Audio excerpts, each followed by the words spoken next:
Hello and welcome to the Genuine Learning Blog. My name is Melissa Galasso, and today we are going to talk about a brand new FASB proposal.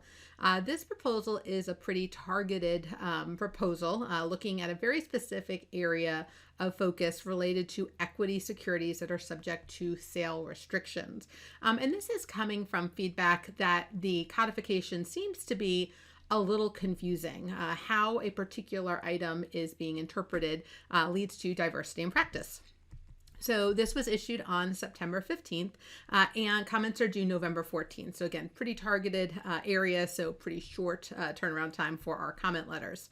And again, as I mentioned earlier, there is an issue regarding the unit of account when these equity securities are subject to contractual sale restrictions, how that impacts fair value, in particular, the unit of account and whether or not that impacts the fair value measurement.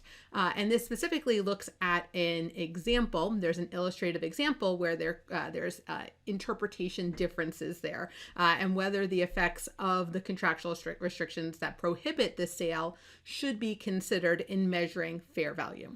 And so some people apply a discount to the price that adjusts to something similar. So they'll take an identical equity security that's not subject and they will adjust it. Whereas other stakeholders said that the discount would be inappropriate based on topic 820.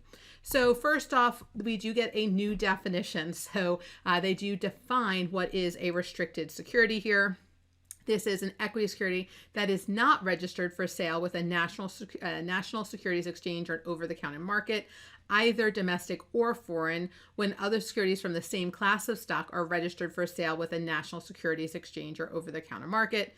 To be legally sold on a national securities exchange or over-the-counter market, the unregistered security must be registered or satisfy the conditions necessary for an exemption from registration.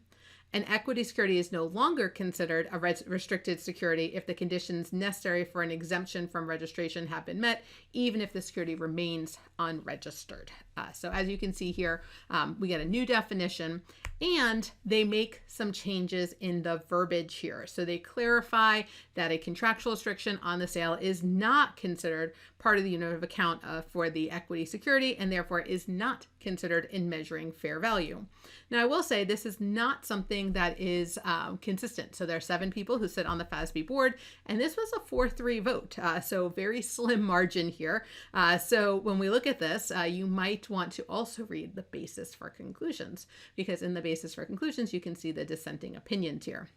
So you can see that it says, although a reporting entity must be able to access the market, they do not need to be able to sell the particular security or a particular asset or transfer the particular liability on the measurement date to be able to measure fair value on the basis of that price. So that's in the Extant standard. But what they added was in bold here: an equity security that is subject to contractual restriction that prevents the sale does not prevent an entity from measuring fair value on the basis of the price in that market. Rather, they must measure fair value on the basis of the price of the market based on the value of the same equity that's not subject. So again, we talked about how there was that example in the 55 section, in the implementation section. So they go in and they add some examples regarding the impact of the restriction, but they also edit the existing one that caused some of the difficulties here. So when will this be effective? We don't know. Obviously, given the 4-3 vote here, I think it would be important for them to take the feedback. So if you have a particular belief or you believe that potentially the dissenting opinions are more appropriate here, again, a 4-3 vote is pretty tight.